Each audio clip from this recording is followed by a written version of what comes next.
Herkese merhaba, hoş geldiniz. Saat biraz geç, o yüzden biraz daha böyle düşük sesle konuşuyorum. Kusura bak. Çok fazla lafı uzatmayacağım çünkü zaten oyun uzun bir oyun. O yüzden videoları da uzun. Hızlıca seriye geçiyoruz. İyi seyirler. En son Bosena'nın evindeydik. Sabah uyandık. Kızı bu arada geldi, onunla tanıştık. Bizim Capon da uyanmış bu arada.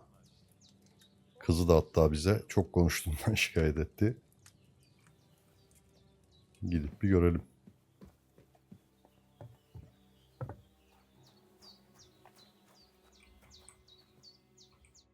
Good morning, Henry. You have no idea how glad I am to see you. Come join our banquet in the midst of these exquisite woods. I'm glad to see you too. I see you're in a surprisingly good mood for someone who was at Bence de death's yani door çok bir yesterday. keyifli gördüm. All the more cause for merrymaking. Even this water now tastes like the finest wine. Of course. I did bring it all the way from the spring. And for that, I am in your debt, fair maid. And I'm grateful to you too, Henry. Bojena told me what happened here yesterday. That's the third time you've saved my life. Sen de benimkini kurtardın da. İşte 3-1 öndeyim, öyle diyelim. The third time? What in God's name happened the first two times? Now, Henry, don't make her beg. Tell this good maiden of your heroic deeds. Evet, kumanlar Sir Hans'ı kaçırmışlardı. Bu ilk bölümde olan bir şey.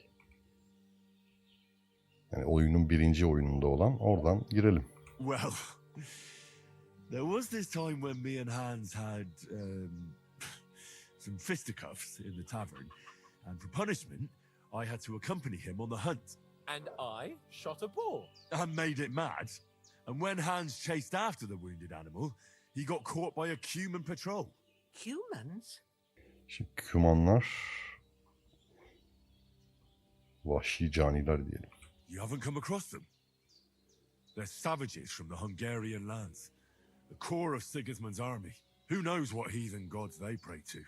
They hold nothing sacred. They pillage, rape, and murder. They razed my hometown of Skalitz to the ground. Annemizi babamızı Slaughtered öldürdüler. everyone. I told you about them though. The fellas in the tavern in Zheleyov were saying there's some foreigners like that camping in the rocks down by the pond. What? Bizdik o It's kamp just yapan. what I heard. Whoa, that's all we need. I hope they don't turn up here. What could us two do alone against them? What could they want from us? But if they did come here to rob us, I'd shoot Wow. enough arrows into them to Pavlena make them dişli think çıktı. twice. But the thing I want to know is, how did it end up with young Sir Hans? Well, as I said, they took him captive. Well, there must have been 10 of them. I hadn't a chance. You must have been seeing double. As I recall, there were two. That just proves how well you can count. Besides, they were armed to the teeth and had bows and Yani 10 armor. kişi değillerdi ama 10 kişi kadar güçlüydüler. Whatever. Anyway, with a bit of luck, I managed to free Sir Hans. Why the modesty? You got them. Maybe a stroke of luck, but as we know, al dentes. Fortuna Yuvat. See now, you've finally learned it. What? It's just this kind of motto of ours.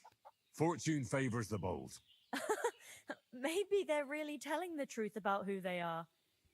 Who but a lord or a priest could know Latin? And priests they ain't. I can tell.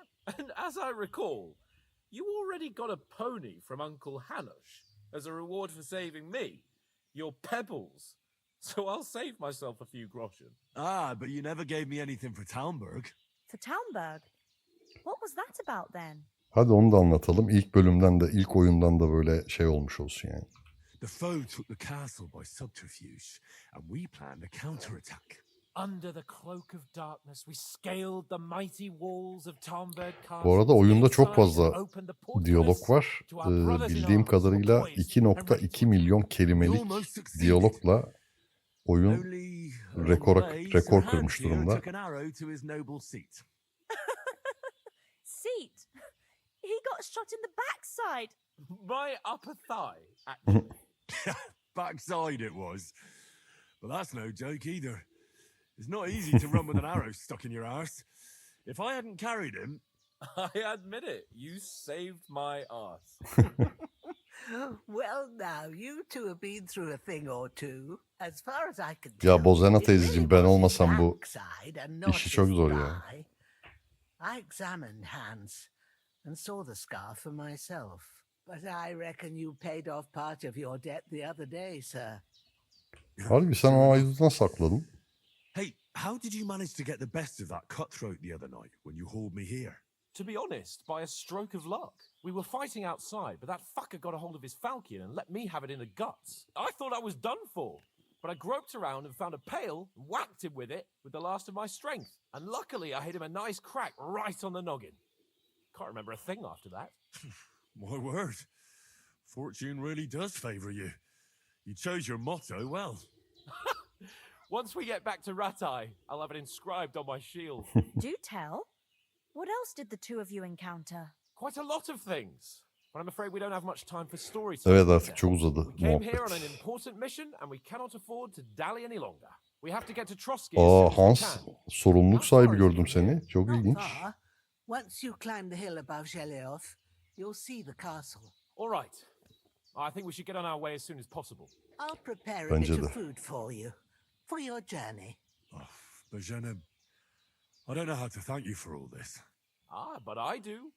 Once we've settled our business with von Bergov, I shall reward you as befits a knight. You have my word of honor. Now you've got me curious. I never got a knight's word before. For a start, you can leave me that axe and spade. We can't manage without them. Tabii ki, ne demek teyzeciğim. And thanks for everything you've done, Bozena. I have something for you, Henry. Ma had trouble because of you, but I know you didn't do it on purpose, and you protected her when she needed it. Koruruz I tabii want ki. to thank you for that. Rica Take this ederim, ne demek. potion. It will help when you're in danger or don't know which way to turn. Have a little sip each time. Vay, iksir It will verdi save bize. you a lot of trouble. You'll see. It's not all that hard to brew. With a bit of practice, you could manage it yourself. Thanks, Pavlana. This'll come in handy. Tarifi de verdi, çok güzel. But we'd better get going now. Hands is Gidelim right. evet. We're very glad we met you. And we're obliged to you for your help and hospitality. God bless you. And you too, sirs. As Henry says, may God bless you for your generosity and your healing arts. And you have rightfully earned the gratitude of the House of Lipa for all time. If you should ever find Alabiliyoruz yourself mu in elmayı? need, the doors of Perkstein shall Alalım, always alalım. be open to you. Thank you. Soğanı da sir. alayım. Though I'm not sure I could find the way to Perkstein. Hopefully we'll never need to take up your offer. Senle de bir konuşalım Nothing Hans. against the hospitality of the good women folk here, but I want to get to Trotsky Castle right Ben de away. istiyorum yani, gidelim bir an önce.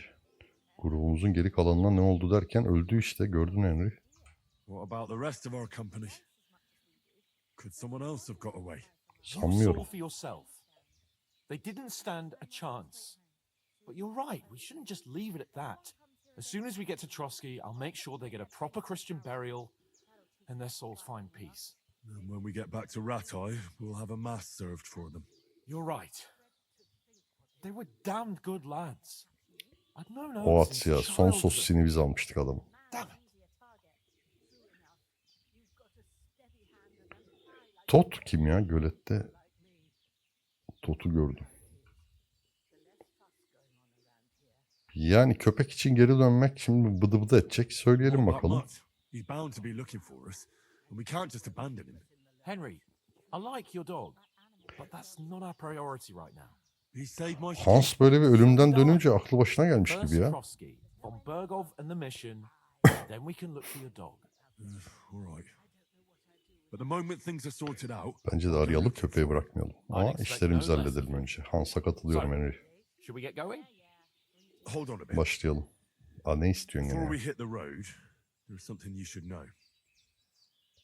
I have a hunch that one of that band that ambushed us at the pond was Istvan Toth. Toth? Are you yanking my pizzle? He's long since over the hills and far away. I tell Onu you, gördüm. I saw him there. Of course, Henry. I know you have accounts to settle with him, but that's nonsense. Toth is in Sigismund's service and is harassing his opponents. And Otto von Bergov is one of Sigismund's allies. So Toth's hardly going to attack his people. It was dark. God knows what you saw. I saw him, the bastard, and I'll get him. Yes. Henry You'll kızmış. surely get him one day. I promise you. And your sword, too. But I don't think either of them are around here. You're still my protector, though. So you need a weapon right away. Here you go. You never know. Uzatmayacağım. Sağ ol diyeyim geçeyim. I hope I won't need it. Well, as do I. But better to have it than nothing. Come on. Let's get going. Your mind will turn to better things along the way.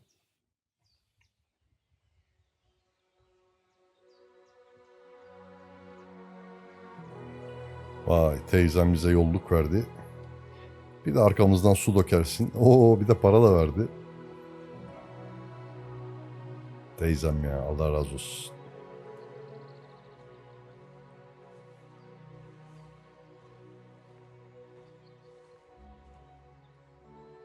Ama su dökmedin arkamızdan, teyzem olmaz ki.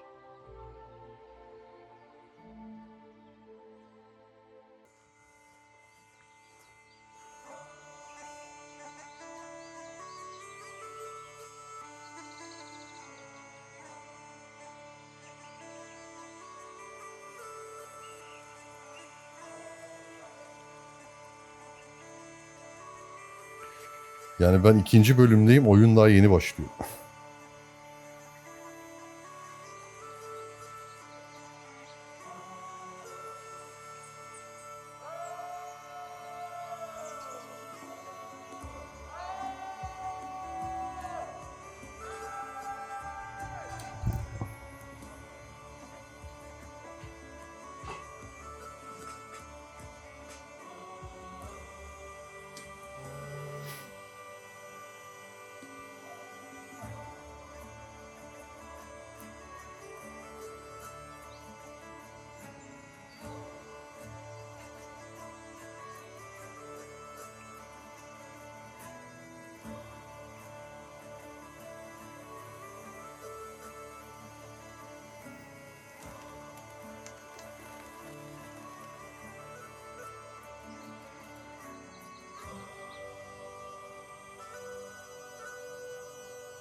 Az önce gergin FIFA oynadıktan sonra açıkçası şimdi böyle chill bir oyunu oynamak çok güzel geliyor. Ne diyeyim, nasıl diyeyim.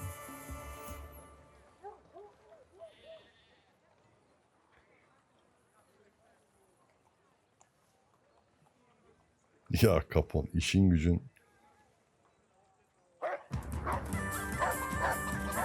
İşin gücün çapkınlık arkadaş ya.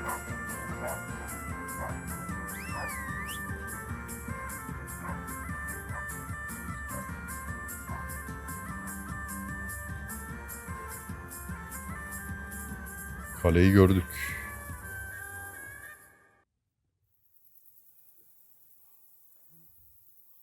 Oh, I hope they've got a good physician at this castle. Or at least a barber. I mean, that old crone got me on my feet. But I don't believe much in herbal remedies. You can't beat an educated man. Oğlum hayatta olduğuna şükret. And I can't wait to sleep in a proper bed. And some wine. Oh, fucking hell. Oh, it's closed. Kapalı.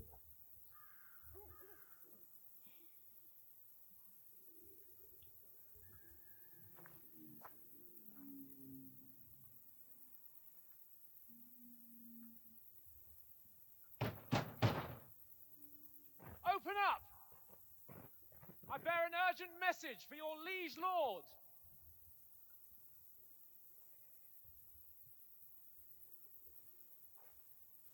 Nerede kaledekiler harbiden ya? Hear me! Kale kapalı mı olur ya? The gate! I am a messenger from Sir Hanush of Lipa.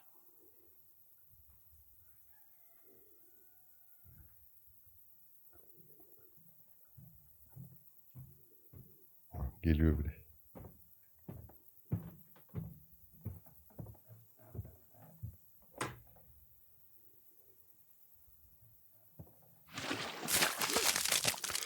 Ne oluyor lan?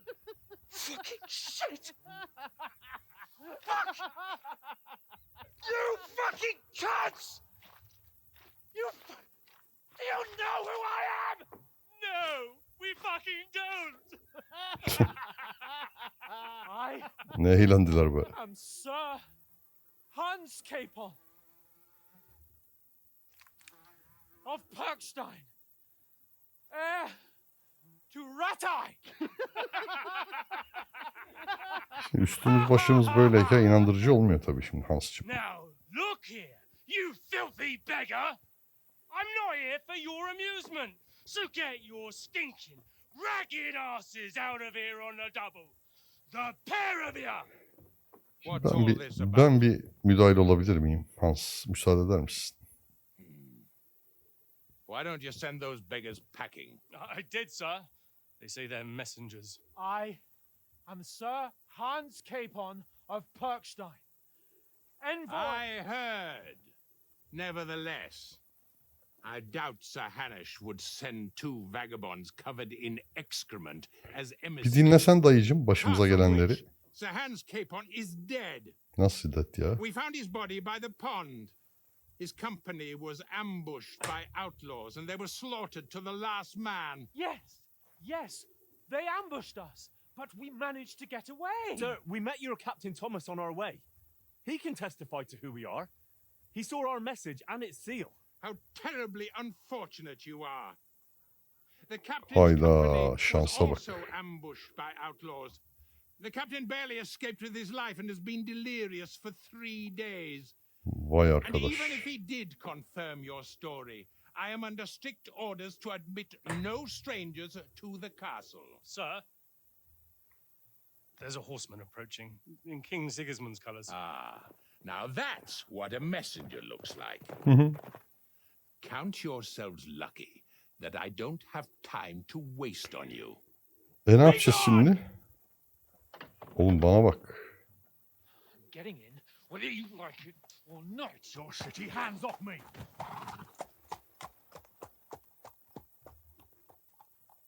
Look, wait. Wait, one moment. Ben bunun hesabını sorarım size. What the fuck was that?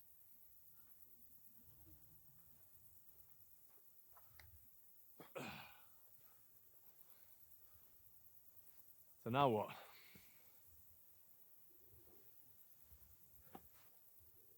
There's only one thing we can do. Kaçak gireceğiz. Ne yapacağız?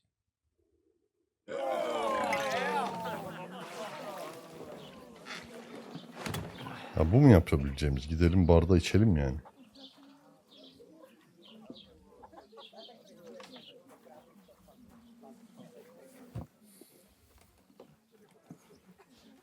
Have you two got any groschen? What do you take me for, wench? For someone who stinks like a badger.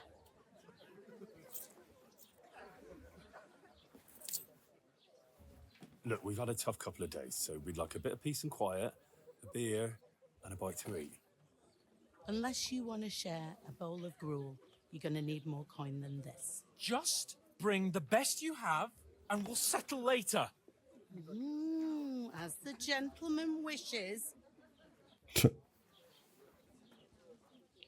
Well, she's not far off.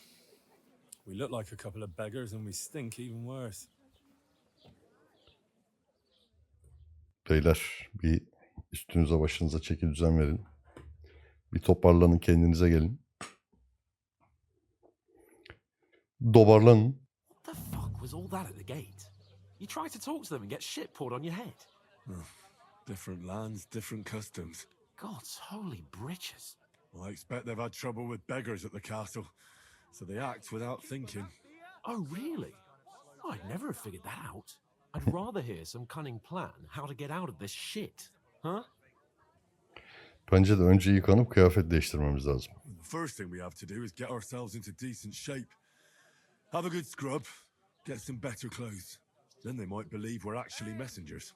That's all very well, except we can't even pay our bill here. Never mind a visit to the baths and the tailor.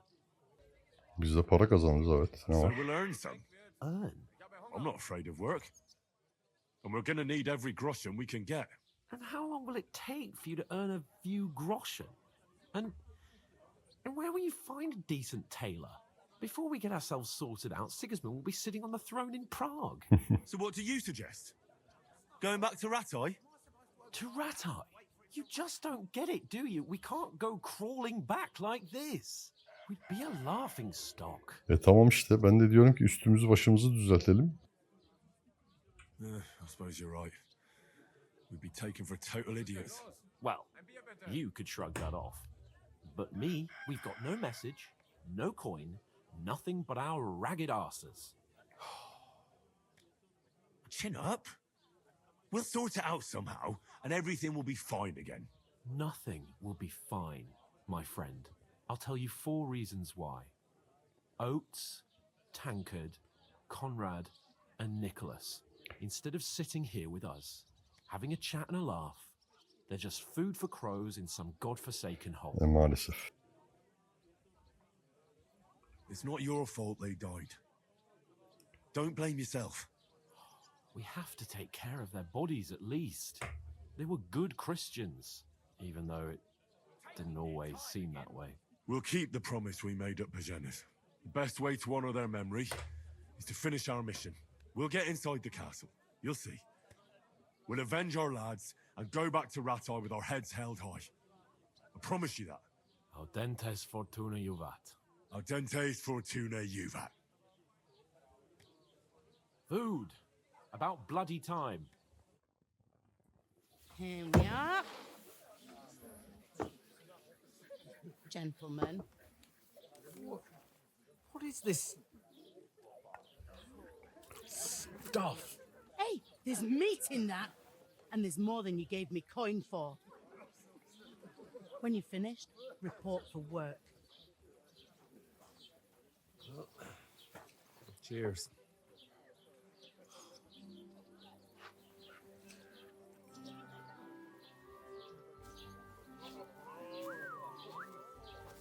What is it? It's that woman from the pond. Or the one you gave us away for. Viper, that witch. Wench. What I tell you?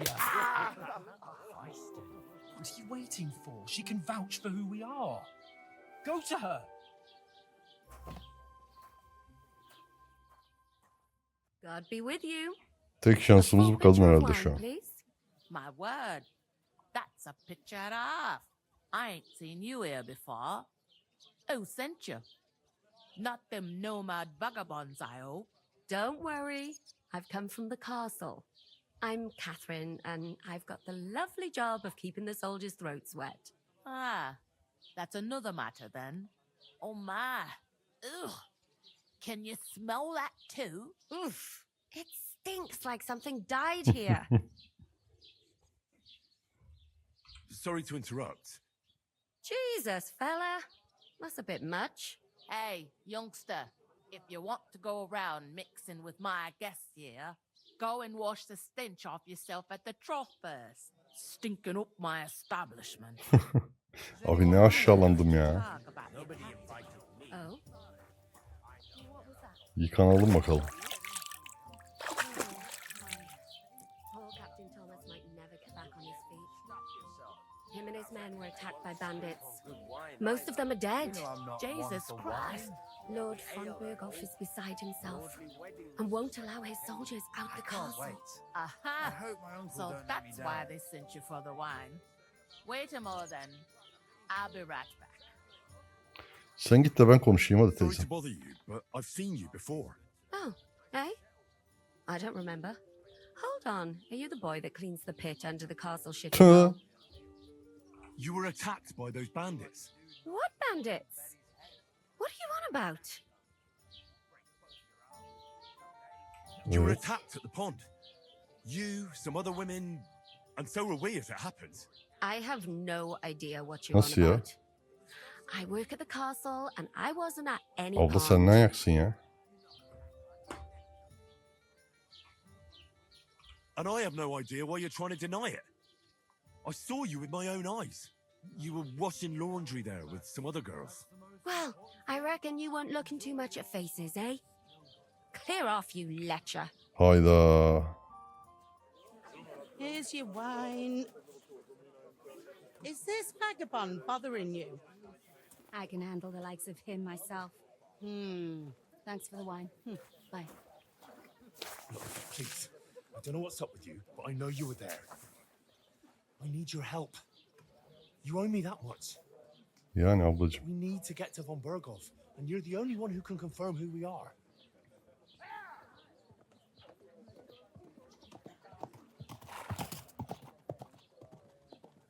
You can't get into the castle. And even if you could, that was the king's messenger. Von Berghoff is getting ready to ride out. Oh, shit. If you want to speak to him, the best place would be Samin's wedding. Vay. He'll be there. Semin'in düğününe gideceğiz o zaman. And don't ever lay your hands on me again.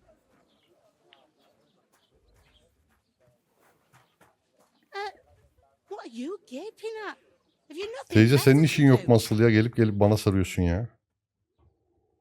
Git müşterilerinle ilgilen.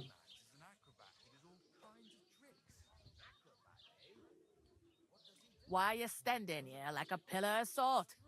Are you ready? Ne için hazır What mıyım? for? To get to work. You pair ordered a lot more than you paid for, so you work your debt off, like I said. Hayda. Teyze Hands it şimdi... way. We've got coin, just not at the moment. Oh, why? We'll pay you back when we see you again, which is never. Over Teyze there by the yani. gate, there's a cart with sacks of flour from the mill. My old man was meant to take them into the house. But as soon as he got a sniff of work, he vanished into Yani thin kocana air. yaptıramamışım, bana mı Second door yaptıracaksın there teyze ya? leads to the pantry. That's why I need you to haul the sacks. You have to lay each sack on the planks so they don't touch the damp floor and go moldy. If you just chuck it on the floor in the corner, it'll spoil. So do it properly. 2 men can finish the work in a jiffy, and then we'll be quits.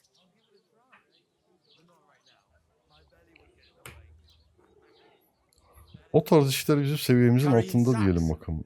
Başka bir iş versin We'll be belki olur. wasted on that kind of work. We can do a lot more than just lugging stuff from place to place. I can't wait to hear this. Go on, impress me.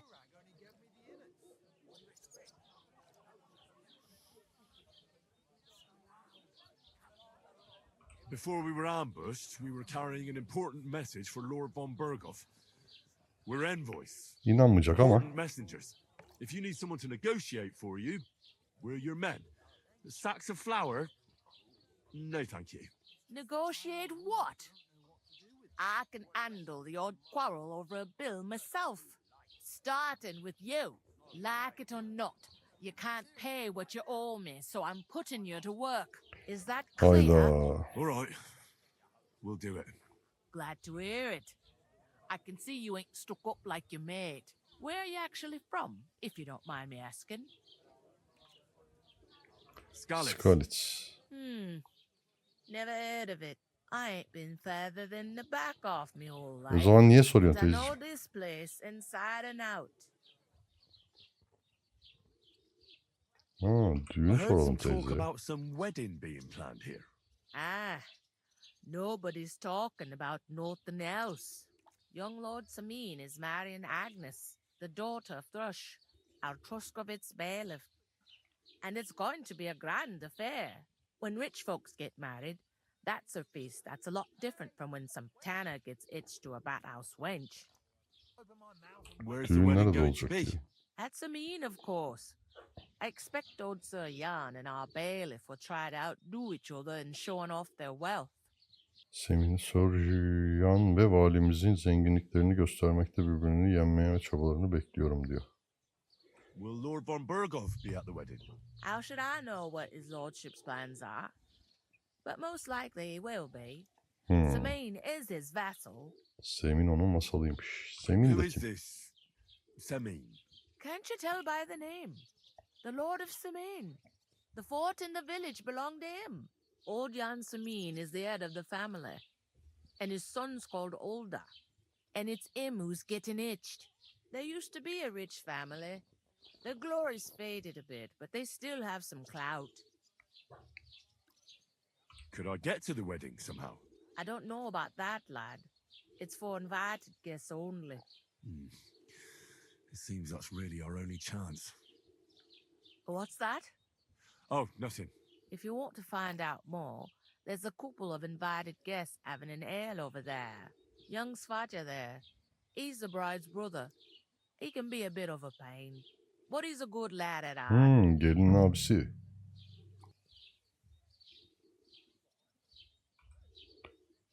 Where do you want the Çuvalları da sacks sorayım. moved to? To the pantry. That's the second door inside there. But I'd split the work with your pal if I was you. So you don't do yourself a mischief. It's his debt too, ain't it? Where's the Şeyler pantry? nerede? Second door inside the tavern. You can't miss it. I'll Tamam. go and discuss it with my friend then. And careful with them sacks. I don't want you ripping them or anything like that. Tamam teyze tamam. Comes.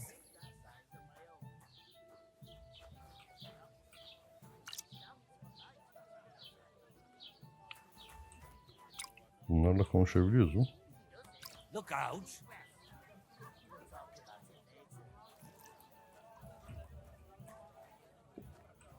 I'd like a beer. I talked to that woman from the pond. I noticed. It didn't look like she was too pleased to see you, though. The main thing is, she denied ever being at the pond. It's definitely her, though. You don't forget a figure like hers. I got the feeling she didn't want to talk about it for some reason. I did get something out of her, though. What? Don't keep me in suspense. Von Bergov is about to leave the castle. Sacre! If he pledges to Sigismund before we can get to him, everything's fucked. Calm down, let me finish. There's also going to be a big wedding in the region. Young Lord Semin, from the local noble family, is getting married. He's marrying the local bailiff's daughter. It's going to be a big event. Why should some wedding in a shithole near Trotsky be of any interest Lord to da us? oraya katılacak çünkü Because Hans. it looks like Von Bergov will be there. Oh, that's fantastic news, Henry. So all we have to do is get on the guest list. And that shouldn't be a problem because you've got a cunning plan, right? Hayır. Well, I don't exactly have a plan. actually. Planım yok. God's hat, do I have to do all the thinking for us? Vay çok Suppose düşündüm we be. could stand at the side of the road and wait for Von Bergov to pass. I'd say the wedding's a much better bet. We'll ask the locals and see. There's something else we have to sort out first. I spoke to the innkeeper. I noticed that too. We can work off our debt.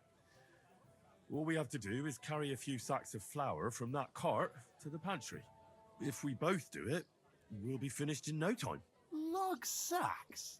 Are you yanking my noble pizzle? I'm serious. I can't work. I'm a noble. What if someone saw me?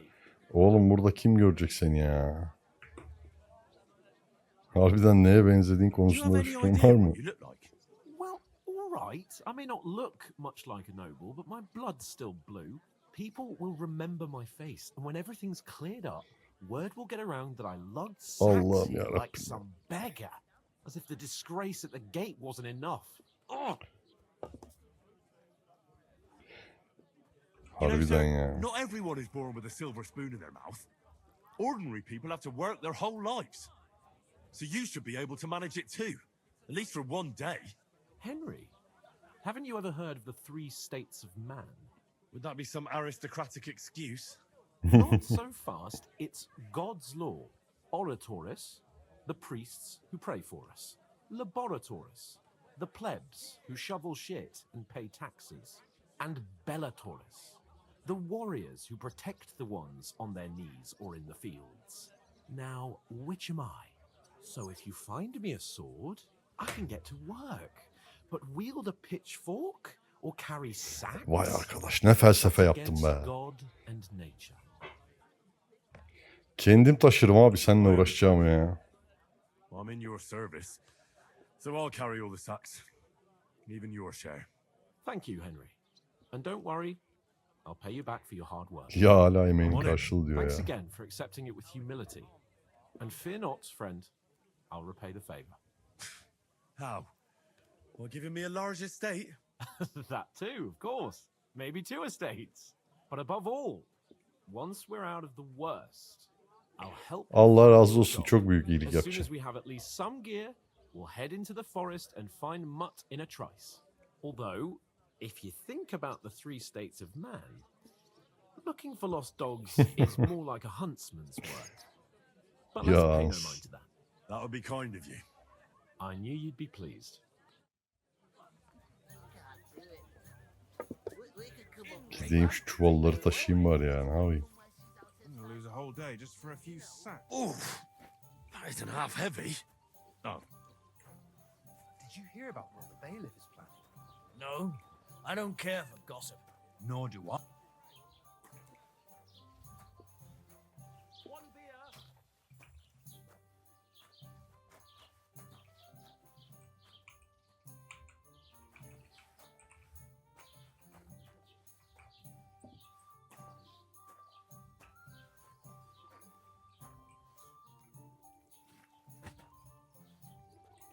Sanırım buraya koyuyoruz. Evet. Oo, bunları tek tek taşıyacağız.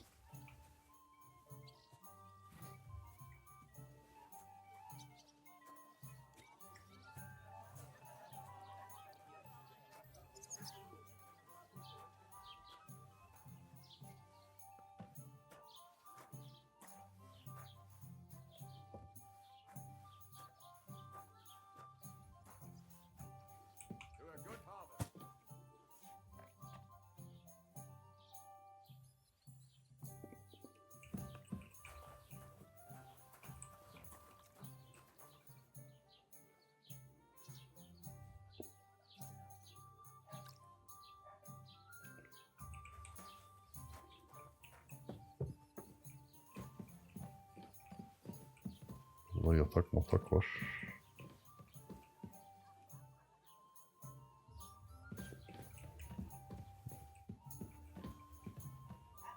Boş ver, şimdi başımıza bir iş gelir. Teyze hırsız der bize.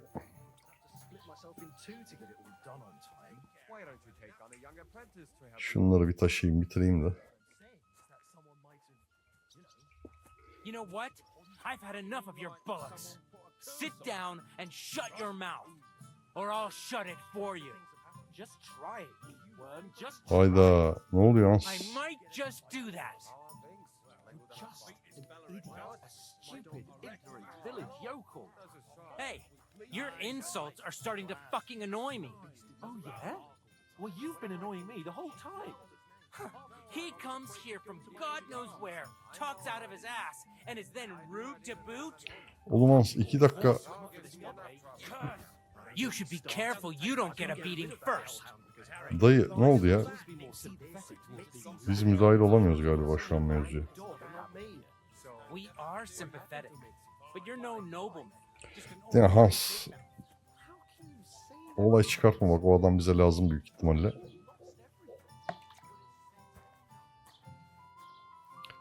Şu çuvalları taşıyayım, ilgileneceğim. Yani hem çuval taşımıyorsun hem bir de işimize yarayacak adamla olay çıkartıyorsun Hans ya. Right. Listen to this. Hey! Ignore those people. We don't need any more problems. Don't let them provoke you, all right? I'm perfectly calm. Some local wretches can't unsettle me. Keep working and take no notice of me. Don't say another word.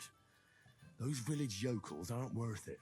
Henry, stop lecturing me like I'm some little brat and get on with your work.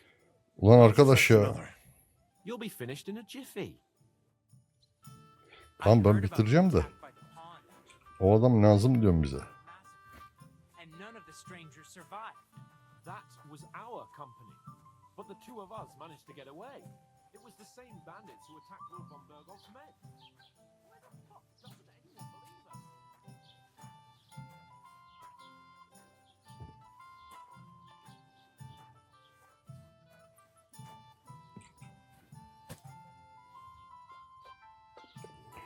3 mü? Abi dördüncüyü taşıdın. Nasıl 3 ya? What did you say? Say it again. It was their own fault. What do you mean? They attacked themselves? What the fuck are you trying to say? Everyone knows it's dangerous around Trotsky. Making camp in such an unprotected place is suicide. Where else were they supposed to make camp, smart-ass? Somewhere in the rocks, maybe. Not out in the open by the pond. Only a fool would do that. Bak. Benim dediğime geldi adam. Öyle açıkta kamp mı yapılır? But calm down, both of you. I'm perfectly calm. It's your chum here who's ranting and raving. Pack it in, Henry. There's no point in arguing with this yokel who fancies himself as a military strategist. I don't believe a word you're saying. A weed like you surviving a fight against bandits even von Berghoff himself has trouble with? Believe what you like, but I'm telling the truth. And in fact, I'm willing to overlook all your insults if you apologize right now. And invite me to that wedding. Oh, you want to come to the wedding, do you? Huh. I'll give you a piece of advice, pal. If you can make yourself useful for the blacksmith or the miller, you'll get to the wedding. You'll see the glorious occasion, at least from a distance. And you can stop spouting your pathetic lies. I am Sir Hans Capon, Lord of Perkstein, and I demand your immediate apology. I am Sir Hans Capon, Lord of Perkstein. Sir Hans Capon, Lord of Perkstein. Herif de çok sinir You're bozucu ama starting to ya. bore me. You and your silly made-up name. No apology then. It looks like I'm going to have to teach you a lesson. Oh, I'm so scared.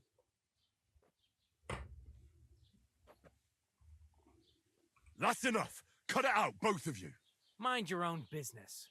Take your ragamuffin friend and get the fuck out of our Yalnız village. bak. I give you a chance to apologize, and you keep insulting me. Beni de Get kızdırmaya ready to başlıyorsun pick up your çocuk. broken teeth with broken fingers. Oh, I'd like to see that. Come on, then. You scum!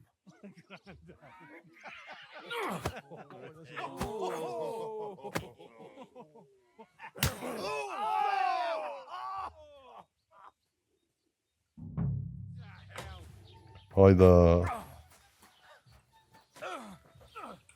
You should have fucking stayed out of it. Come here. Don't move it.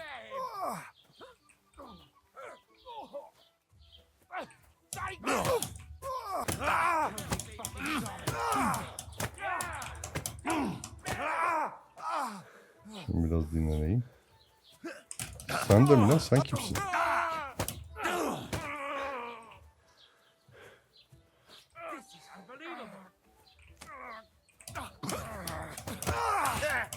Seni bir indireyim artık da bir adam eksilsin.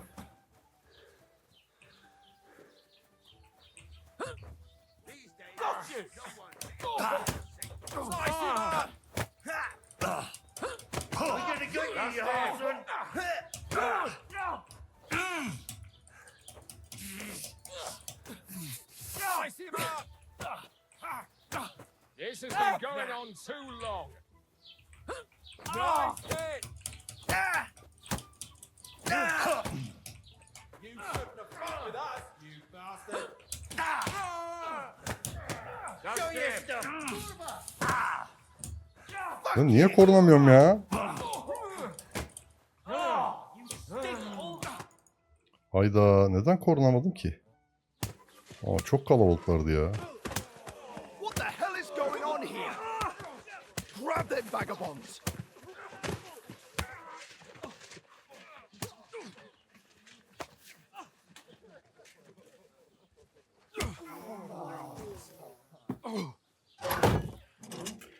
Askere niye vurdun oğlum ya?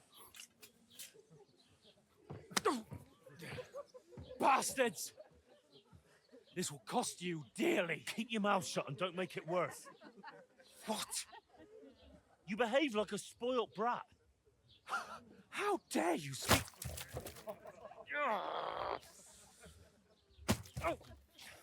You know, if you just shut up and done some work, we'd have coin by now and be on our way to the castle. But no, not his lordship. You've got a nerve. If you hadn't have played the hero, we'd have been there long since, and I wouldn't have had to get you out of that mess. Oh yeah, because This isn't a mess, is it? Fuck off. Shut up! Oh, you'll get a whipping too. Hans ya, harbiden biraz çeneni tutsan çuvalları ben taşıyordum zaten yani. Just who the hell do you think you are?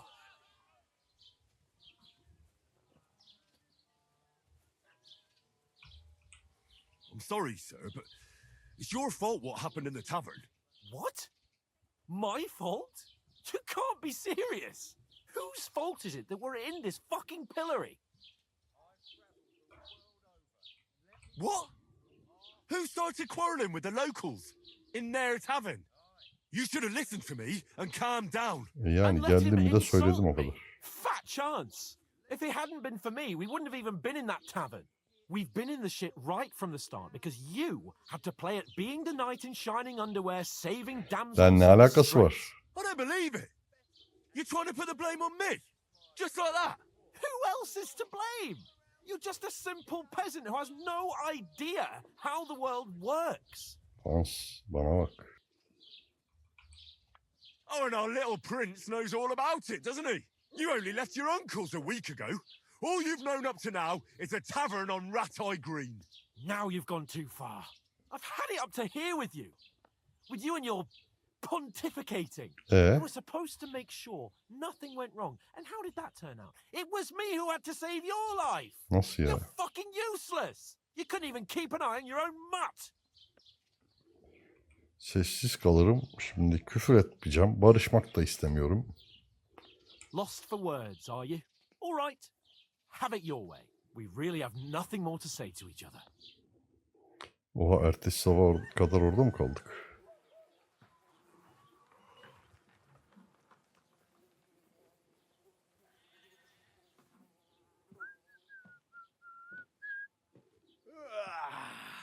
Right, ladies. Time to go home. But I swear to Christ, if I catch you again, I'm gonna skin you both alive. Dayı ne diyorsun? Sal hadi gidelim ya.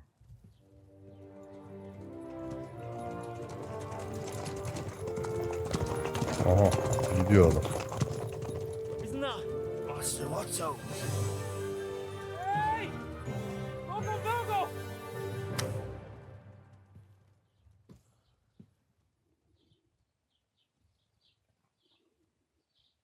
Oh shit. Right, where were we?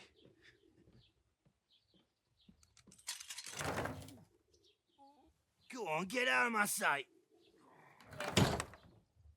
What are we gonna do? You can do as you like. You can go and carry sacks or dig latrines. I'll look after myself. I'll go and see Lord von Berghoff at the wedding. Ha, görürsün ben I bid siz. you farewell. Ha, yürü git de bir rahat edeyim tek başıma ya.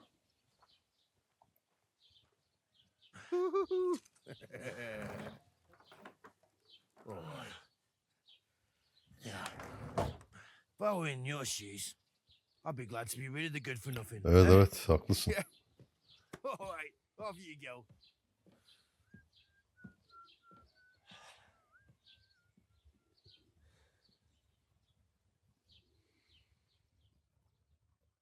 Evet, suç ve itibar. Eylemlerinin her birinin sonuçları vardır. Suç işlersen etrafındaki dünya ve insanlar buna tepki gösterecektir. Suç nedir? Dürüst bir Hristiyanın kaçınması gereken herhangi bir şey suç olarak kabul edilir. Kişi masumları öldürmemeli, çalmamalı, diğer insanlara evine izinsiz girmemeli, insanlara veya evcil hayvanlara zarar vermemeli ve onların huzurlu yaşantısını bozmamalıdır. Suçun sonuçları: birisi seni suç işlerken yakalarsa seni muhafızlara ihbar eder veya kendisi seninle yüzleşir. Birisi seni suçüstü yakalamasa bile güvende değilsin. İnsanlar aptal değildir ve suçu işleyeni sen olduğunu anlayabilirler. İtibarın hakkında bilgilerini oyuncu kartında P itibar sekmesinde bulabilirsin. İtibar.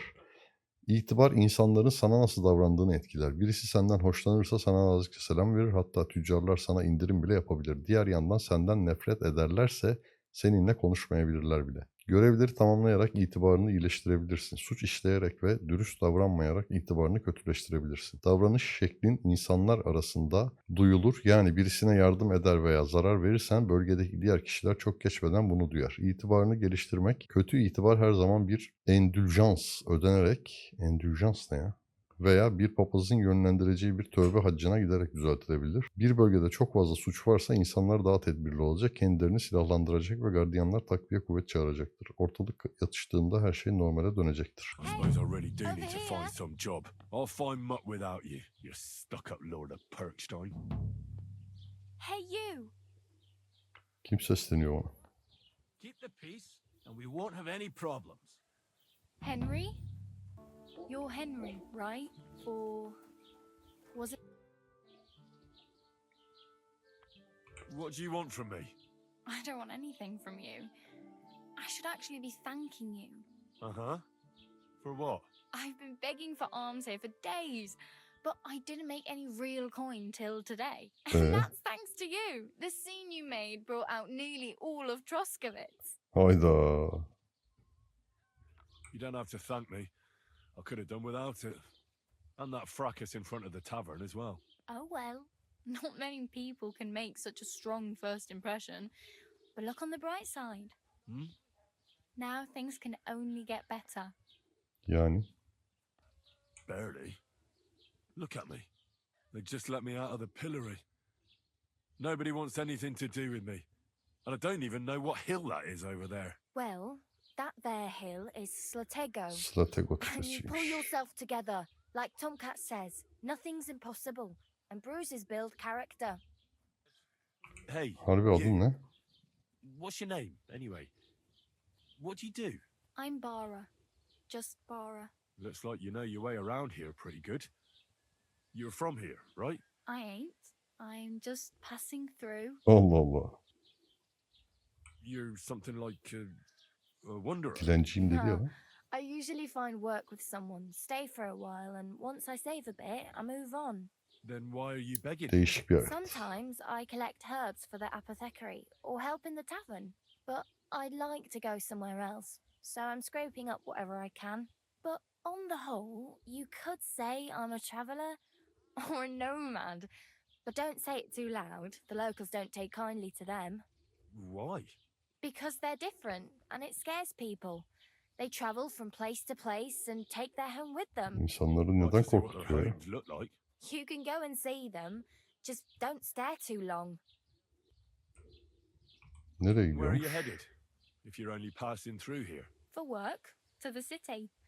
I'm tired of serving landholders. They all promise the moon, but then you're eating stale bread, cold porridge, and a nary a groschen in sight. With the city folk, it's bound to be better. You said you're going to a city. You mean like to Prague? Or somewhere further? I'd like to go to Prague, but I don't know anybody there. In Kuttenberg, at least I have a cousin. Aha. So you're going to visit her? Well, she doesn't know it yet, Hı hı. but I won't be troubling her long, just until I find a way to make a living. Ya bana neden yardım ediyorsun? Why Evet is that yani ben you onu helping anlamadım. me? Why? Gerçi Why? yardım da etmedi Because şimdiye kadar you ama. look like you need it. I've been in the ship plenty of times, and I know how appreciated a helping hand is in times like that. What do you want to do in the city? I'll find something. I'm not afraid of work. I'm not half-witted. Maybe someone could use a cook or a servant. Don't get your hopes up. The city can be a pretty dangerous place for a Evet. girl on her own. You mean they don't hand out groschen by the bucketful? And the streets aren't full of roasted stuffed geese? I appreciate your concern, but I have to get to the city first. That's going to take me a long while yet. Do you know Şu anything more about Toraman'dan bir They say bahsetsin he's a bakalım ya. master swordsman, but a real joker too. He loves showing off to girls. How does he show off for the girls? With his muscles. He ricks logs with his hands. He even let himself be run over by a loaded hay wagon. Crazy. But to be fair to him, he sometimes helps people. Stanislav's sheep fell into a pit one time. And Tomcat pulled it out. And not just that, he crawled down to get it. And when he found the poor thing had a broken leg, he carried it on his back all the way home. Do you think Sence Tom Cat bana bir might şeyler teach me a few öğretebilir of mi? his tricks? No offense, but compared to him, you're a bit of a lightweight. I don't Arkadaş. pull wagons, but if he can handle a weapon, I'd be happy to train a little with him. Well, Yani one of the guards halimizden tried to dolayı take him kimse on de and bizi bir he şeye came back benzetemiyor whimpering ya. like a dog, moaning like he'd been broken in two. Well, sure. If he's that strong, I'm not surprised. More like some trick he's got that our watch doesn't know. Or at least that's what the poor man said. Yan görevimiz geldi, dövüş eğitimi. Nerede Where might I bulurum bu run into toramanı? Tom Cat? In the camp by the tower, that is, by Rock Tower Pond. He watches the camp for the nomads. Should I watch out for them? No, I don't think so. They mind their own business, but strangers usually mean trouble for them, so they're careful. Try not to stare too hard and hold your tongue, otherwise Tomcat will show you some of his other skills. Ya ne gösterecek ya.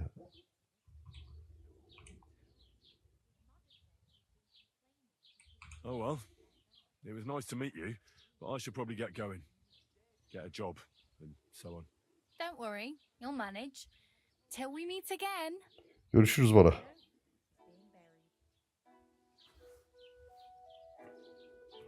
Yeni külliyat girdisi neymiş? Bir adamın 3 hali. M'ye basalım. Burası ne? Oo, ta oraya mı gideceğiz? Toraman da buradaymış. Bu ne? Nalbant Rodova'nın yardımıyla git. Ha. Görev diyorsun, meyhane. Trovitz. Bir tüyocusu. Zar. Yuva.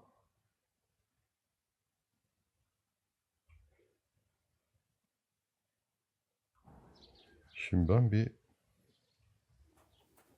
yerde bir elimi yüzümü yıkasam.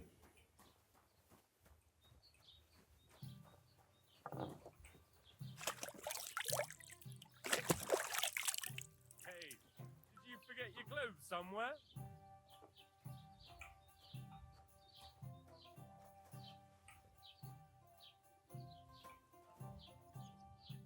Aye. At your mother's place when I was shagging her. Ha, bire basacaktım, ikiye bastım yanlışlıkla.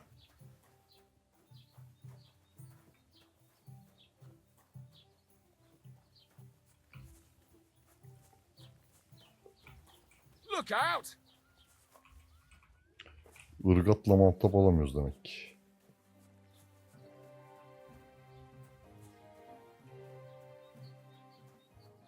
Şimdi burada konuşabileceğimiz biri var mı? Şu amcam var herhalde. Get dressed. You can't just walk around like this. Aye. Right away. Giyineyim de kıyafetlerin nerede abicim? Envanterde mi? Evet, envanterdeymiş.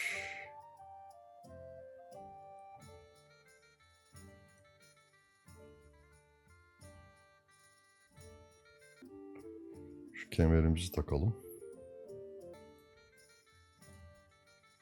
Bir elma yiyelim. Bir tane daha yiyelim. Bu teneke avantaj rozeti neymiş? Terzi kiti, sargı bezi, nalbant kiti, anahtarlık, papatya, ada çayı, kurtarıcı, onarıyla tamir takımı kullanılarak onları kendi onarabilirsin. Hasarlı şeyler zaman içinde kaliteleri kalıcı olacaktır. Ha. Nasıl onarıyoruz abicim? Sanırım böyle onarıyoruz bunları ya.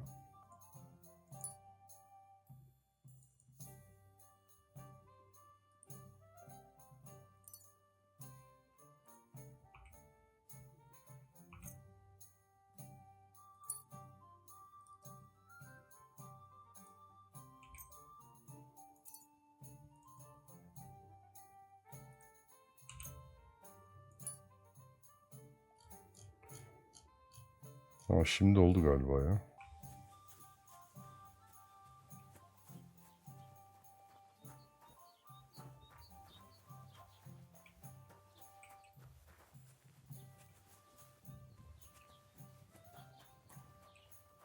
God bless.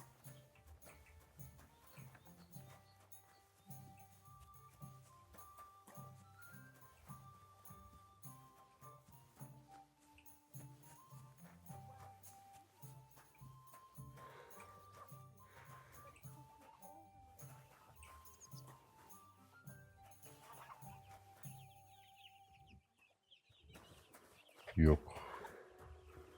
Hırsızlık yapmayalım. Konuşamıyoruz mu? Careful! Konuşamıyoruz.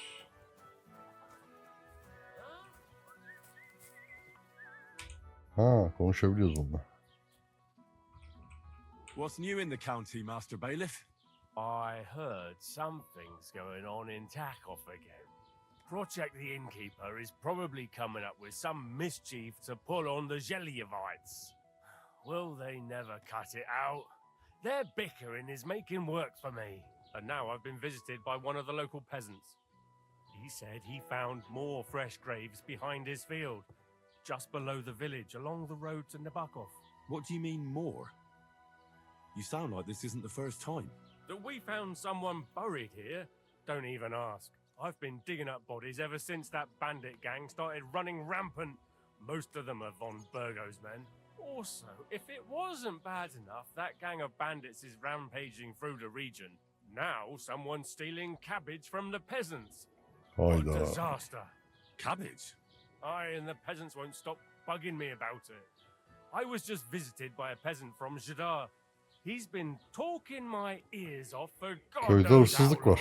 Say, do I really have to do this? Do I have the time to look for some moron stealing cabbages? And that's about it. That sounds interesting. Thank you. Excuse me, I'm looking for the man who was in the pillory with me yesterday. Have you seen him? I can't help you with that. You'll have to find him yourself. I'd like to report an ambush. Some scoundrels attacked my lord's retinue and killed our men. That's a serious matter. Where is your lord? Well, he left. I don't understand why he's not lodging a complaint himself. And why not directly at the castle? He has Sahip de almadılar ki kaleye dayıcım. It's a long story. My lord got very angry and then went missing. Sorry, fella, but I'm not sure whether you're making it up or lying to me. But if you were telling the truth, why don't you bring your lord here and we can talk it all Gitti over beni terk calmly? etti. I'm sorry. Oysa ki But ben ona until göz then, kulak olmak I've için got more elimden important geleni things to yapmıştım. do. Sorotto kim? I need to Görüşeyim speak with bakayım. Sorotto. With the Royal Chamberlain? Are you yanking my official pizzle? Why not? I'd like to talk to him too, boy, but he's still in Prague. He's hardly ever here. Chamberlain Ulrich is in charge of things. And where do I find him? Where do you think? Up in the castle. But they won't let me in there. What do you want me to do about it? That's your Tamam. problem. I'm not going to put in a word for you. I hardly know you. I'd like to buy something. Where can I find some merchants around? Tüccarın yerini If it's öğrendim a de. tradesman you're after, most of them live here in the village, of course. Your best bet is to ask our merchant Jörg. He knows everyone. I'm sure he'll help you. Tamam, bu amcamla az muhabbet ettik.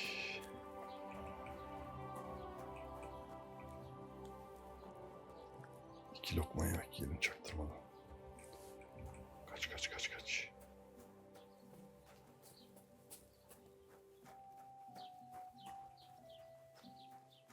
Don't cause any trouble. Got it?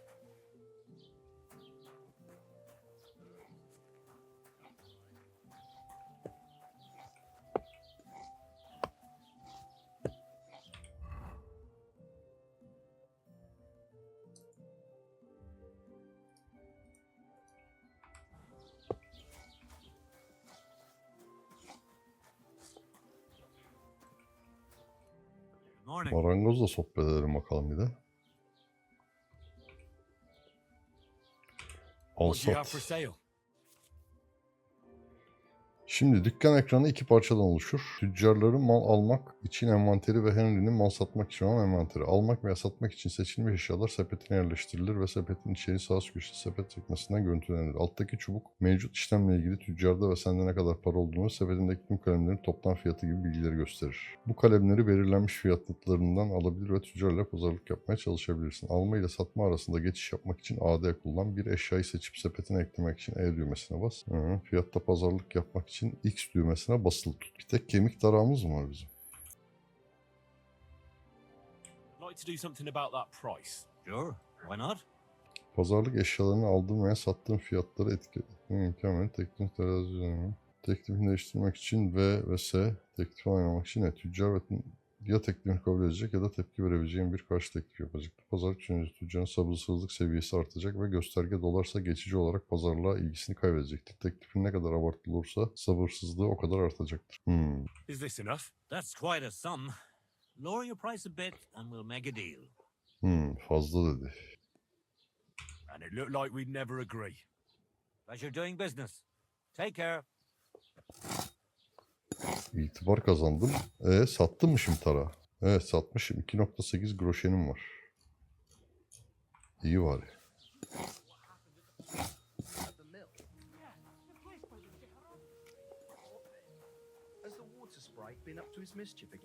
You could say that. They found a dead Sen kimsin dayı? stuck in a wheel on Sen de mi Sunday. ırgatsın? Who was it? Some vagabond. Bara. Dileniyor mu hala?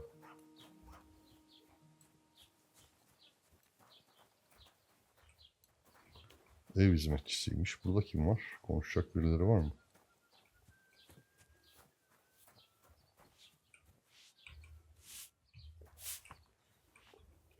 Gerda'yla... Burası eczacının yeriymiş.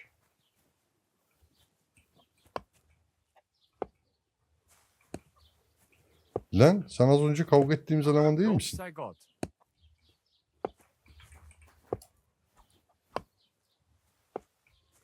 Neyse. What can you do? Burada simya tezgahı varmış. Tamam. Şöyle evleri geze geze.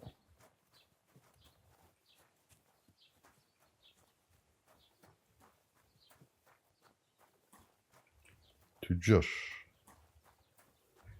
Tüccar sen misin dayı? Pardon teyze. Bu ev hanımı diyor.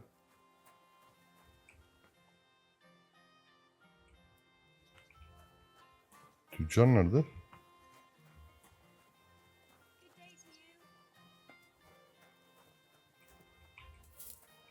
Abla ben tüccarı arıyorum ya.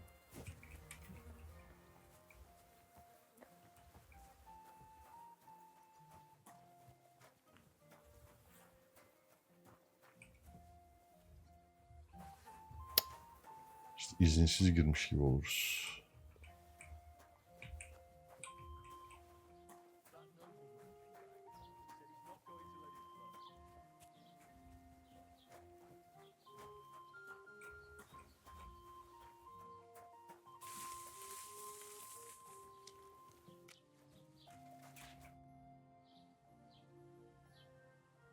I'd like to apologize for that brawl. Lord Capon is a bit hot-headed. That capon of yours is a puffed up fool, more to the point. But that was some punch, I'll give him that. And you fought like a lion and all. We outnumbered you, but we still had our work cut out.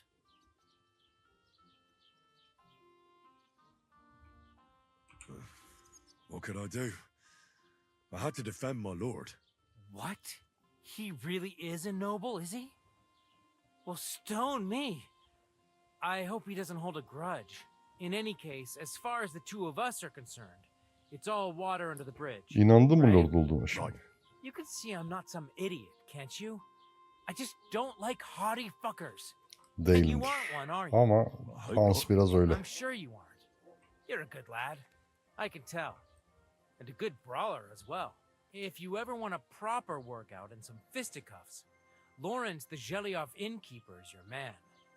God be with you.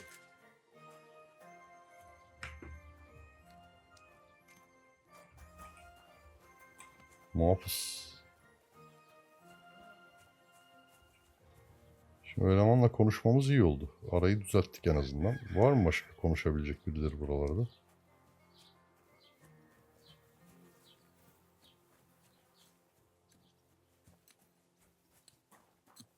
The Lord be with you.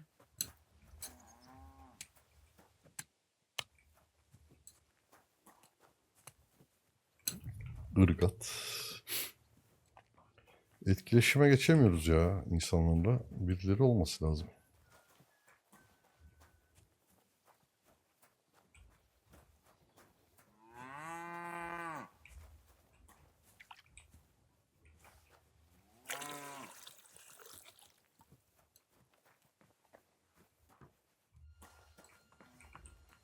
Hop.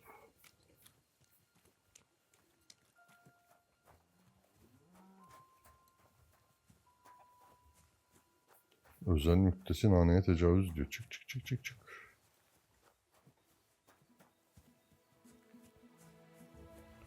Şu amca kim?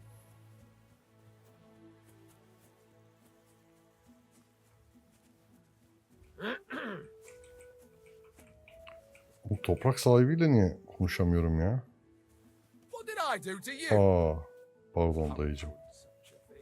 Araya girdim. The Lord be with you. Bileyleme tekeri, travis, katip, endülans sandığı. Tekeri, tütsü odası.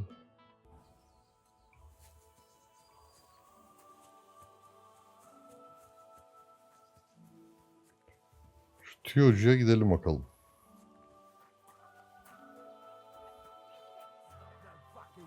He was staring at you.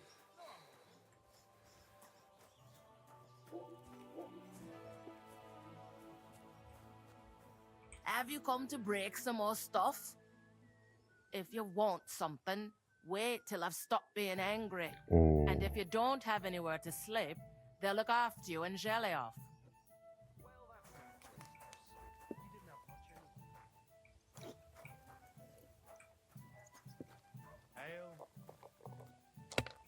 The Lord be with you. What do you need? Would you like to throw some dice? What game would you like to play? Rozetli ne, rozetsiz ne?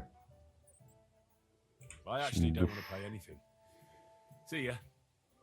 Boş ver, uğraşmayalım. Am I supposed to open my mouth and wait for it to rain? One beer, please. Shame on you! Niye kavga ediyorsunuz lan? Ben buradayım. Meyhane burada. Tütsü odası, katip. Allah Allah.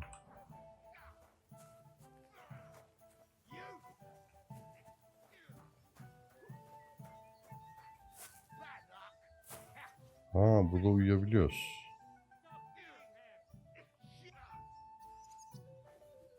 Az bir uyuyayım bakayım ne olacak. So, here you are. Now I've got you. I've got you. You can't say you weren't warned. You can't just loiter around on other people's Ya property. iki şurada bir yattık. Uyumaya You'll kalktık pay up ya. and show me whether you stole anything. Otherwise, we'll deal with your unruliness Ya in the dayıcım. pillory. Puf, para cezası öde. Cezayı kabul et. Muhafızı ikna et.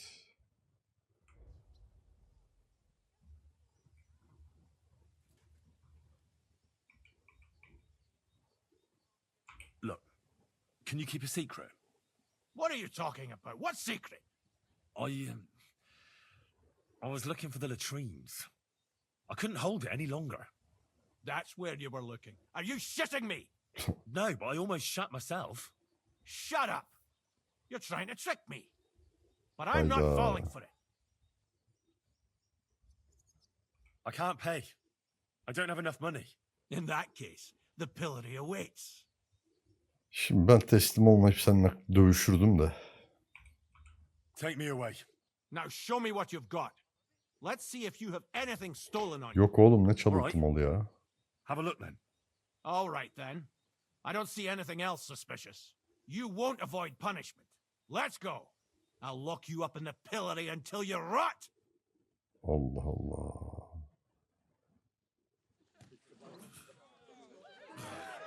Oğlum iyice itibarsızlaşacağız biz burada ya. Bir uyuduk diye ya. Hayret bir şey ya.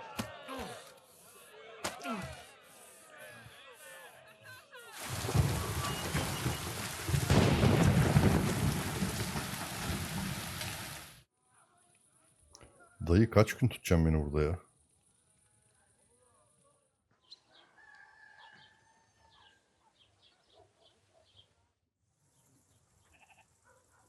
Oho.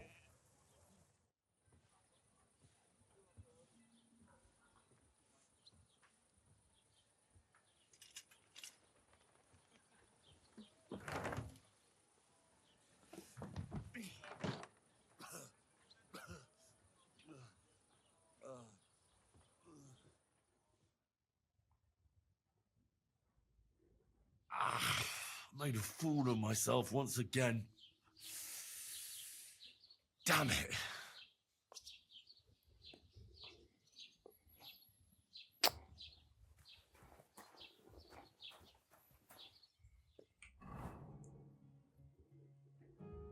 Kıyafetlerimiz üstümüzde değil mi?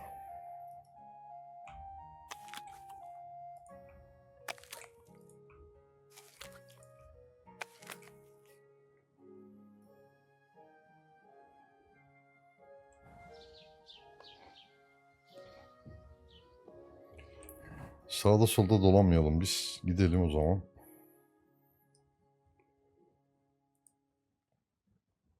Toraman'ı gör.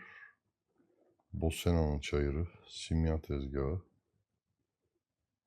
Köpek. Ha burası şey. Toraman. Şimdi düğün törenine erişim sağla. Yeni görev. Nasıl gideceğim ki abi ben oraya? Şu meyhaneye gideyim tekrar.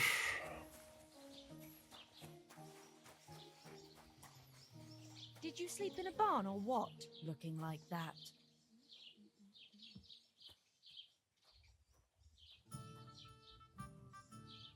I can wash myself.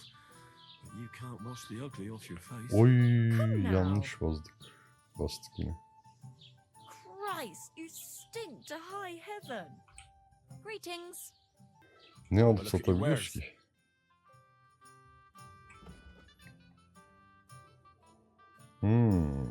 Kaçak içki satayım sana. Bunu da ekleyeyim. Let's talk about the price.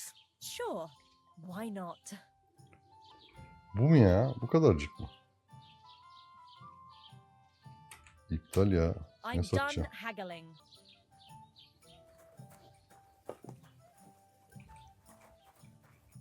Jesus Christ be praised. Bununla da pazarlık yapıyoruz ya.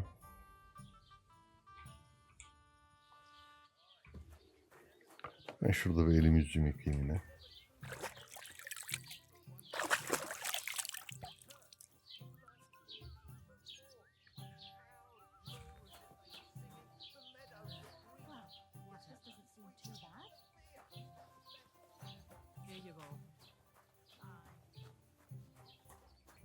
Christ, you stink to high heaven. Are you blind?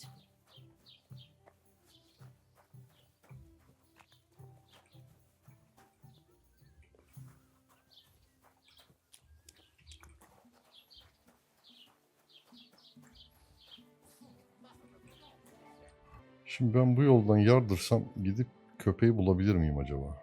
Düğün törenine girmenin... Tamam, o zaman bizim ana görevimiz buysa biz şu adama gideceğiz de. Diğeri daha uzak değil mi? Evet, buna gidelim.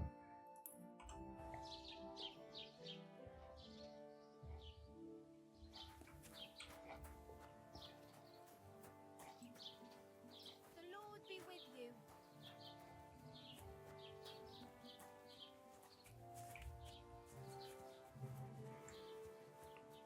Yürüyerek gideceğiz herhalde bütün yolu. Yapacak bir şey yok.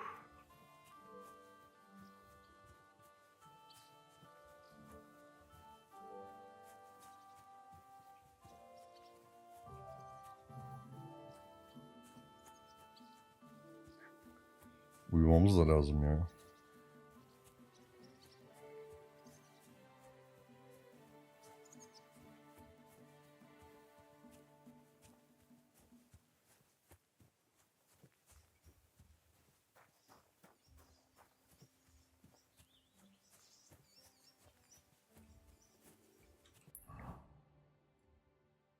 Oo, bayağı yolumuz var.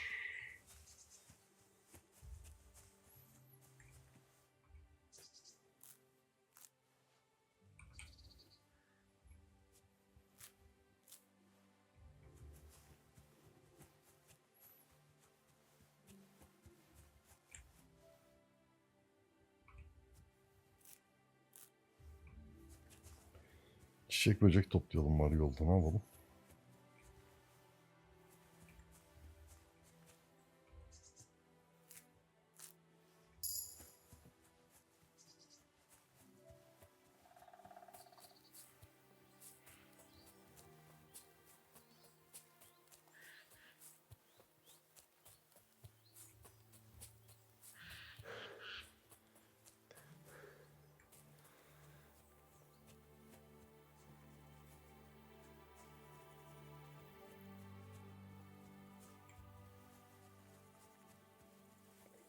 Hadi oğlum dayan.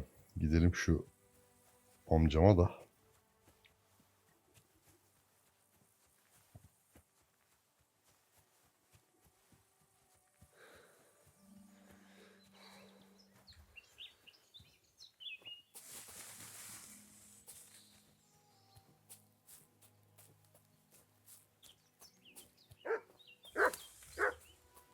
Şşş.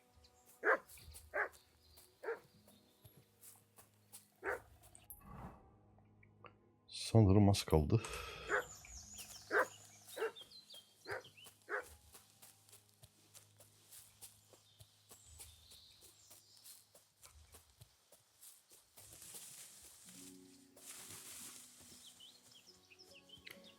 Geldik.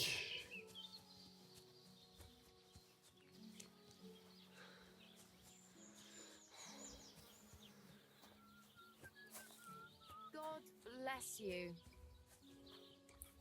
Teşekkürler teyzeciğim. Sen kimsin?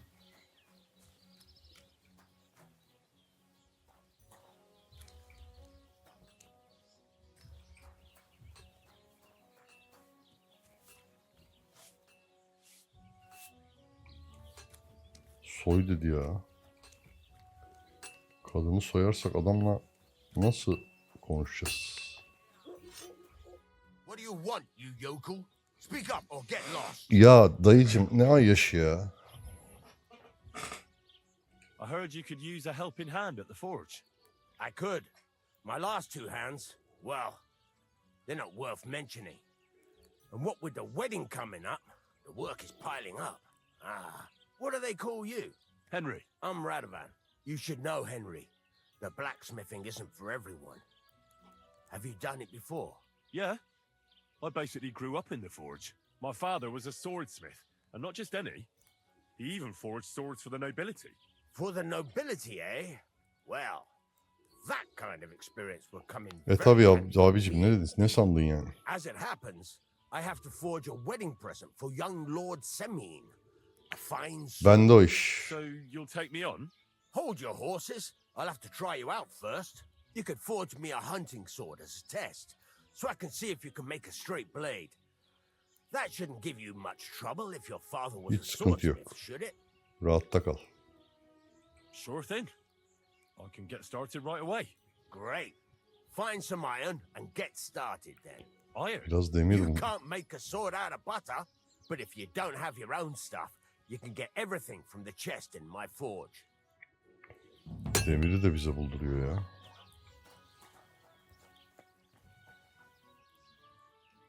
Go over to the anvil and let's get started.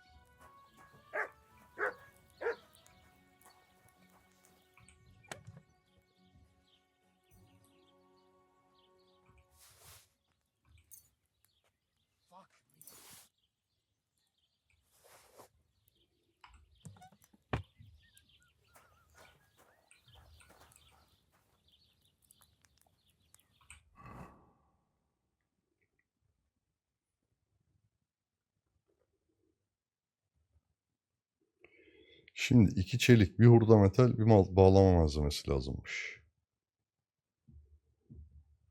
Furnace is cold now.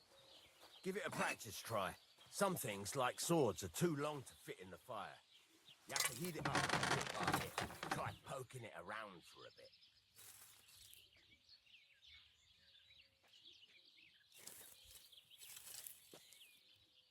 Now get the furnace nice and hot.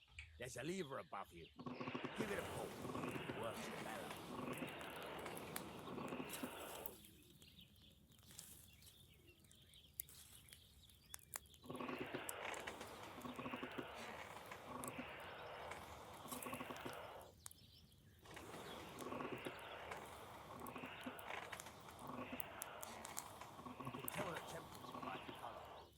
Won't be able to tell when it's in the fire. You have to take it out from time to time and take a look. Try it out. See? That's exactly the straw color we want. You've got talent, lad. Now heat up the whole thing.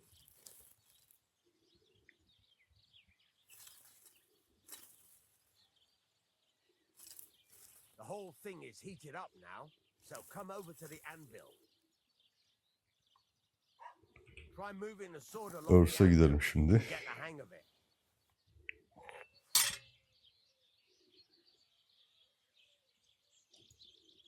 Now take the hammer and try hitting it a few times.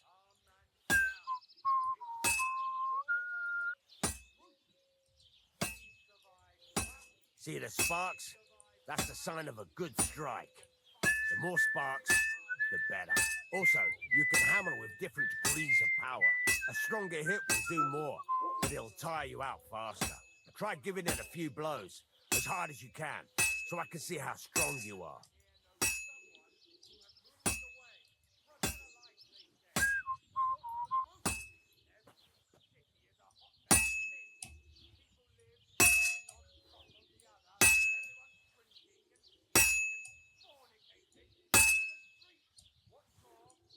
Got a nice ring to it. Of course, if it was all about hitting an anvil with a hammer, any dog could do it. You've got to hammer the workpiece evenly. One hit next to the other.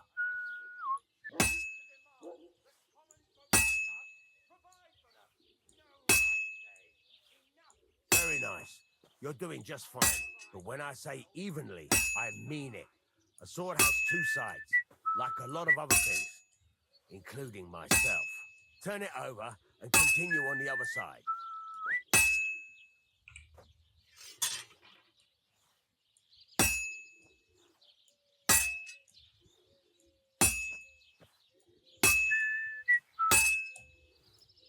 Nice. Now try forging it on both sides. The closer it is to being finished, the more it will take on the shape you want. It'll cool off soon anyway.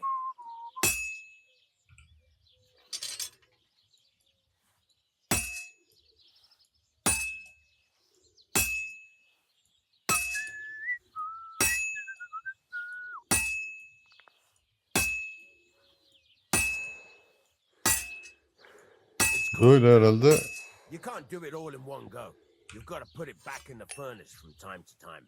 Sometimes you've got to go there and back all day. But it's all part of the craft.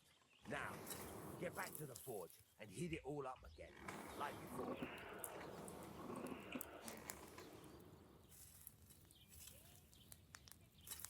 Get a move on.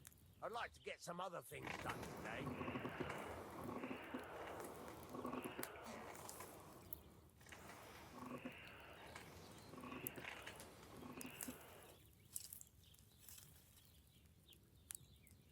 Move on. I'd like to get some other things done today.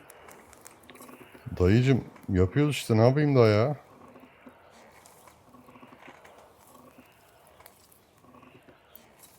The whole thing is heated up now, so come over to the anvil.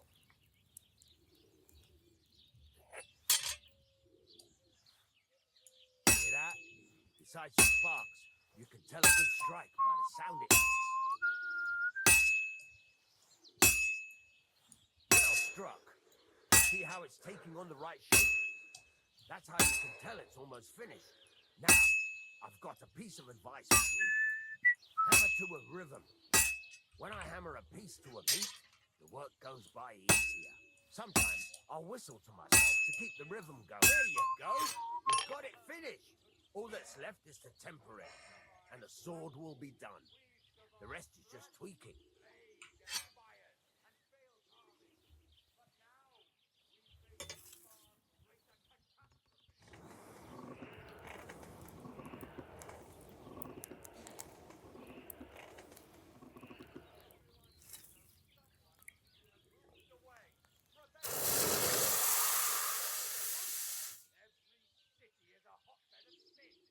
Oldu mu dayıcım?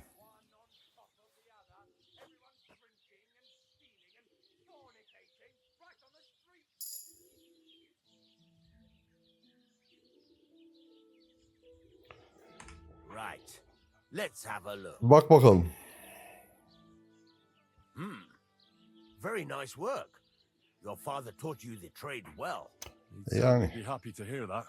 If you carry on hammering as well as you did today, you've definitely got a job here. Even so, keep in mind, it's all about making sure every strike does its job. That's why you can't let it get cold or keep striking the same spot.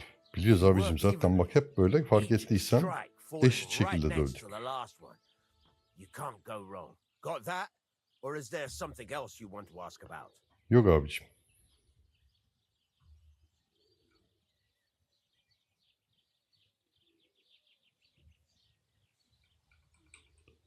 Bu ıslık da neyin nesi?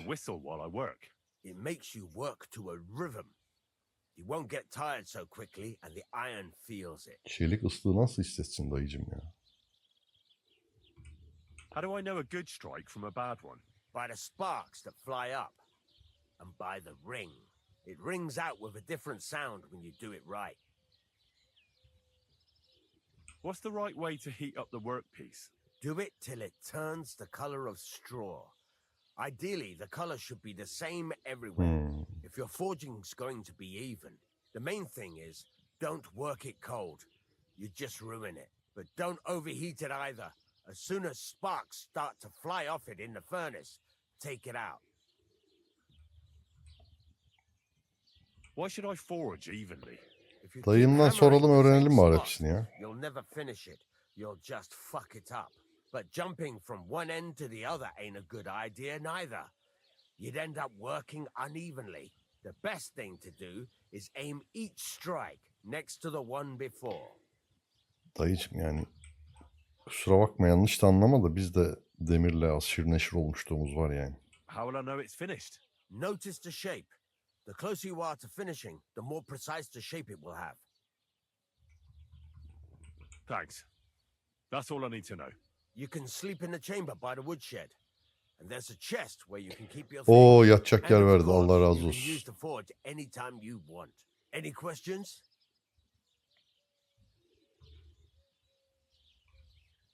Where can I get materials? You can buy some essentials from me. But if you want to make a fancy sword with lots of ornamentation, you'll have to look elsewhere. This is just a village, you know. The locals ain't after luxury. They can't afford it neither. What can I do with the items I've forged? Well, you can sell them, though you probably won't have much luck around here. But I'll happily buy some of the nicer things from you. Tamam. Where exactly is my bed? At the side of the house. There are 2 doors and a wheelbarrow between them. You go in by the rear door, next to the woodshed, and you can put your things in the chest there. Don't worry, nobody'll steal them. What now? What do you think? You're not going to be idle. I'll find you some work to do. Ama abiciğim ben az uyumam lazım bak ben çok öyle köyün meydanında günlerce ceza yedim. That show what they're both supposed to look like. And some iron. You can get down to it right away. Hemen işe koyulmasam. You aren't going to help me? Sacre, lad. I chose you because you already know a thing or two.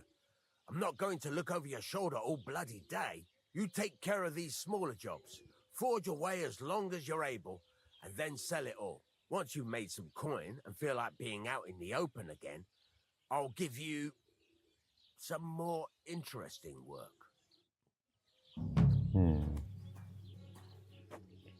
Aracı onu her zaman kullanabilme ve üzerinde uyuduğunda oyun otomatik olarak kaydedilmiştir. Hikayenin ilerleyen aşamalarında daha fazla yatağa sahip olabilirsin.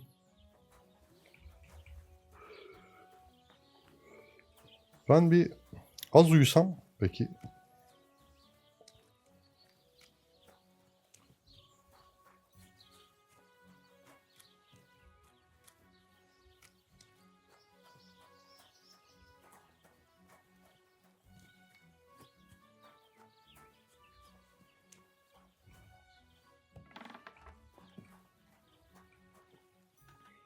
Ha, burası mı benim yatak?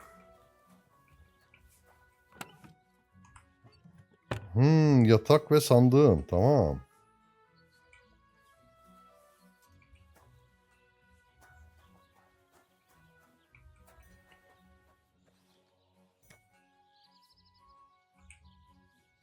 Uyuyalım ve kaydedelim.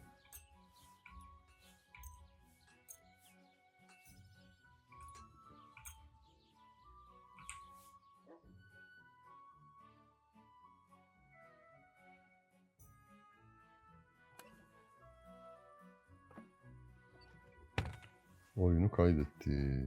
Biz şimdi uyuduk bütün gece. Ne yapacağız sabaha kadar?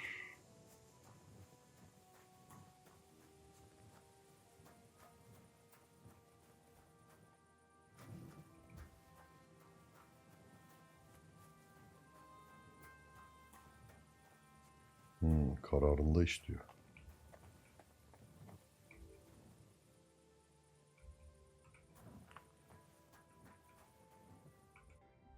Bu adama da gideceğiz o zaman. O adama ben nasıl gideceğim ki ya?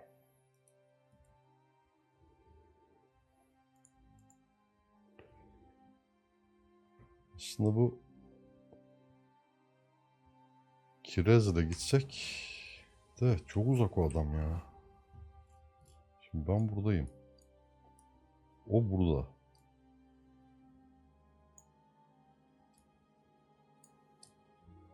Buradan gitsem yol üzerinde aslında köpekle alakalı şeyi de hallederiz. Toraman'ı da görürüz. Evet, oyun sarıyor. Farkında olmadan da 2 saati doldurmuşuz. Neredeyse 2 saat olmuş daha doğrusu. O yüzden şimdilik burada ara verelim. Çünkü daha sonra bu videoları yüklemek de YouTube'a biraz uzun sürüyor. Yani izlerken de siz 2 saati zaten çok izleyeceğinizi tahmin etmiyorum ama ben yine de yüklemiş olayım. Umarım videoyu beğenmişsinizdir. Beğendiyseniz beğen tuşuna basıp kanala abone olursanız memnun olurum. Yorumlarda da etkileşimde bulunursanız en azından ben de kendimi tek başıma oynuyormuş gibi hissetmemiş olurum. Birileri en azından bir şeyler paylaşırsa onlara da cevap vermeye çalışırım. İzlediğiniz için teşekkürler. Kendinize iyi bakın. Görüşürüz.